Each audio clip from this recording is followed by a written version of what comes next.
බිරිඳ දරුවෝ හින්දා මම මේ දරුවෝ බිරිඳ අවතක්සේරු කරනවා හැම නෙමෙයි.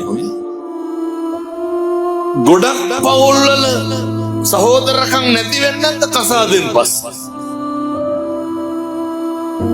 මේ පැත්තෙන් නම් එහෙම නැතුව ඇති. මං කියන්නේ බොහෝ පැතිවල එහෙම වෙනවා. මහගෙදර බත් කෑම නවතිනවනේ අන්තිම බැන්දට පස්සේ. නිකන් මං කියනවට හිතන්න බෑන්ඩ අපේ පවුලේ කවුරුත් එක්ක වෙලා බත් කෑවේ කියලා. ඒව නැති වෙනවා. ඕන තරම් කසාද බඳින්න පුළුවන්. බැරි දරුවොත් හැදියේ. සහෝදරයෝ හැදියේ. සහෝදරයෝ හදන්න බෑ. අම්මා තාත්තා හැදියේ. අම්මා තාත්තා හදන්න බෑ. අර ළඟම ඉන්න ඕන පිරිසක් ඈත් වෙලා වගේ නැත්.